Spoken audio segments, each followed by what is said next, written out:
Hello, everyone. Hello. And welcome to this week's Facebook Live. I'm joined by design editor Jacqueline. Hello. And features editor Alex. And we're here to talk about therapy animals and to name this fella, who you will see make several unpredictable movements while we're talking. I've got the results of the poll that we had on Facebook yesterday to pick a name for this chap.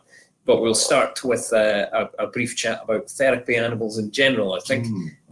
In the magazine recently, we've been featuring an organisation called Pets as Therapy, where pet owners can register to take their pets to places like care homes or hospitals to... That means he wants his tummy done. Maybe we should do this first and then put him away. I think we'll do that. This is slightly creepy. This is the people's friend cat, who raises himself from the dead occasionally. Now, the purpose behind these weird mechanical contraptions is that you can take them to, I guess, vulnerable people, old people, lonely people, people with chronic health conditions maybe, and it's designed to kind of be relaxing and keep them company. Jacqueline, you've had him on for all of yesterday. How did you find it at the desk? I loved it, actually. I think they're just so tactile that when they are next to you, even though you know it's not real, you do find yourself just giving them a clap. And I did also notice that anyone who came to talk to me about work-related things were there about 8 times as long as they should be, because everyone just started clapping the cat. You know, I think it's one of these things that I'm not entirely sure where they first came about, the idea of taking these into care homes and things, but I believe their main sort of what people hope to get out of them is just the companionship and the comfort. And, you know, I do think they kind of make you feel good sitting next to you. They do, yeah. And the second it rolls over, you do go and tickle its tummy. So you just automatically do it. You kind of do its bidding like you would with a real I don't know cat. if you can hear it. He's purring just now. I don't know if the microphone can pick that up. It's quite subtle, isn't it? Yeah, it's quite subtle, but I just think it's really relaxing having him around. And this is sort of for places where you might not be able to have pets, the likes of care homes. Yeah, for people that might have moved into care homes or long-term healthcare and stuff like that, not able to take their pets, I think it's a bit of relief as well. I think when I was, because about 5 years ago when I was in the spinal unit in Glasgow after breaking my neck, it's quite weird, because it's quite a weird place and a lot of people are going through quite sort of serious things there. It's nice to have this, because quite often I think when you break your neck, it's quite a big change in life. For a lot of people, obviously won't leave that place walking. So for a lot of people, it's quite a drastic change in life. Will be ending up spending the rest of their lives in wheelchairs and stuff. And there's a lot of acclimatizing to do, not just with the change in your life, but a lot of with how other people perceive you, because you get people coming in, but then you think about going out and suddenly you've gone from being an able-bodied person to being somebody in a wheelchair. It's quite a drastic change.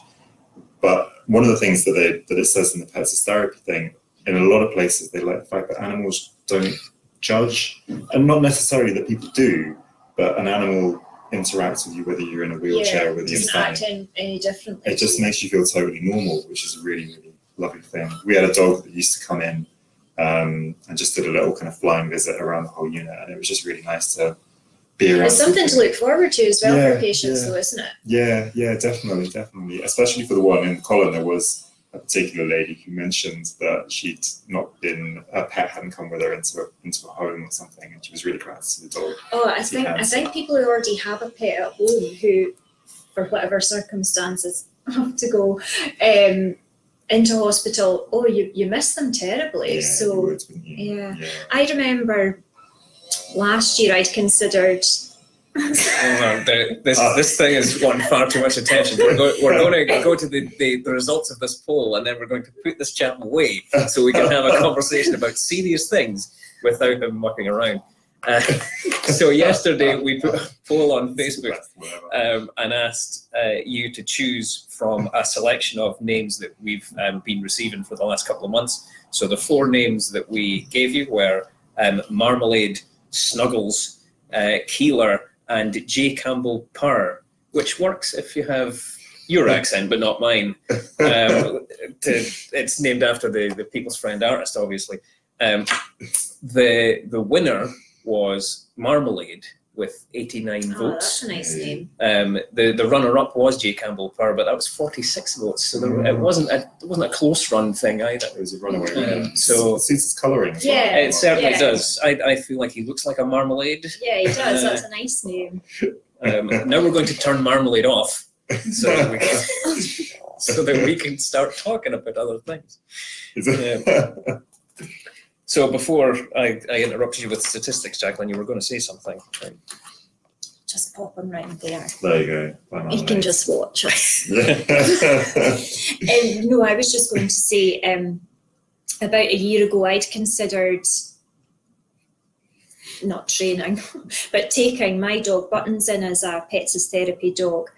But they have to meet quite strict criteria, obviously, because if they're going in to visit sort of frail or elderly, they can't be jumping up and, Yeah.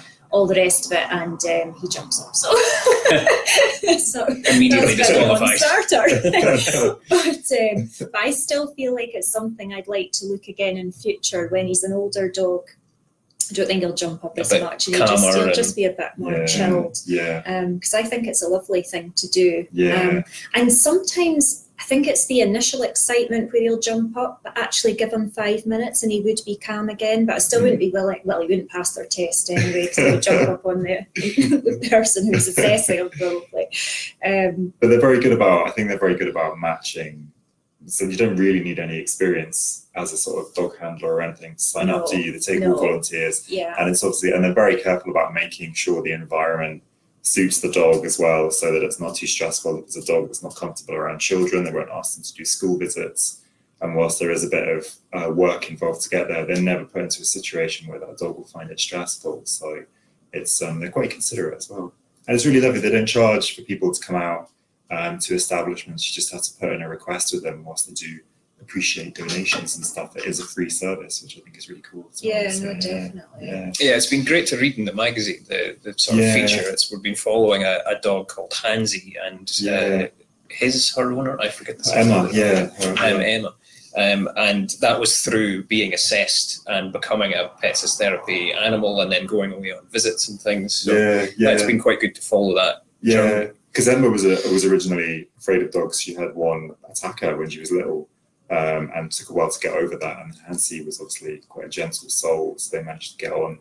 And then the next step was to come along and train him after that. So yeah, There's also the therapy ponies, though, isn't there? Oh, yeah. And I wasn't here. I wasn't here the day that the therapy ponies actually had ponies in the office. Yeah, the little tiny. But, yeah, and I had little shoes on, didn't Yeah, they they? did. I was so upset that I was on holiday and missed that. And there's also 80 cats registered with Pets Therapy as well. Believe it or not, there are cats that can be magnanimous and do things for other people. But yeah, there are obviously, I don't know, our cat's quite chilled out. Murphy's quite chilled out, but he doesn't like children. But there are quite a few cats out there doing this good work as well. So, but the ponies were about the highlight of the week when they came in. Yeah, we need to get them in again. Yeah, I feel like this should be a regular thing just in the office. See, anytime anyone brings in a dog to the office, the whole office grinds to a halt for Yeah, about it does. 40 minutes while everyone kind So of... exciting. But it's a real thing, isn't it? If you have pets, they say you get lower blood pressure and it's good Yeah, for releasing stress and stuff like that. I know. Yeah, pet health that's is quite proven fact now, isn't it? Yeah. It is good for your health to have a pet. Does Buns relax you, or are you always just worried about what he's Yeah. eating? No, not so much now he's a wee Bullying. bit older, but no, he absolutely does relax me. I mean, if in the evening, if we sit down to watch telly, Buttons sort of is normally half on a leg and half off a leg on the sofa, and he just goes to sleep. But I find the motion of him breathing and me sitting patting him, I'll often nod off as well. I find it really relaxing and comforting having him there. that he barks and does odd noises while he's dreaming. Yeah. So that can be a bit off-putting. But other than that, I think it is a nice calming thing to have a pet Yeah, there to pat. definitely. Yeah. And this is why there's been a rise recently in this emotional support animal trend for people who've got the likes of post-traumatic stress disorder or other severe anxiety issues and things like that. They get an animal that kind of they take with them Yeah. Through to their stressful journey as situations well. to Yeah. try and calm them down. Yeah. They can fall foul of airport regulations, but other than that, it does seem to be that doctors or therapists are kind of prescribing this thing now, as opposed to giving people medication. Yeah, that's got to be a Which good thing. it has to be a good thing. Yeah. Yeah, and they're using it a lot with people with autism as well. I think kids with autism and stuff. And one of the other schemes that Pets Therapy run is a reading to dogs scheme where they take. There was one. Yeah, I've seen that. Yeah, there's one dog called Doug the Pug who was particularly sort of prolific in his work. But the dogs aren't really required to do anything. They just sit there. They're just got to be good at sitting there patiently while a child that's maybe nervous or has some emotional issues just reads to them. And it's supposed to be really good for building up kids' confidence, as well as being, like we say, really good for some stress and anxiety as well. But yeah, I can imagine that. But yeah, no, it's good. It's good. They're definitely putting the pets to work. Yes. Not in a terrifying way. But Marmalade, as he is now known, was down at our latest Warner event. However, I believe he didn't come out of the box. But I think we're trying to decide whether or not he should accompany Angela and company down to Cricket St Thomas in November. So if you're going and you want to see him, please do let us know. He might make it out of the box that time, and you can see that despite being entirely mechanical, he's rather mischievous. Unpredictable. It's quite unpredictable. You're not sure what's going on behind the eyes. He's looking straight at us right now. He's just staring. Kind of freaky. And for that reason, I think we'll probably call this here and put him back in the box in the storage where he can't frighten us any longer. There's a spooky movie to be made out of Marmalade, I think. Do you think we should do that for the People's Friend Facebook? Yeah, maybe, yeah. Just frightening pictures of Marmalade sneaking up on people. If you'd like to see that, please do comment on this video. Otherwise, we will see you next week for next week's Facebook Live. And thank you for joining us. Have a lovely weekend. Bye. Bye.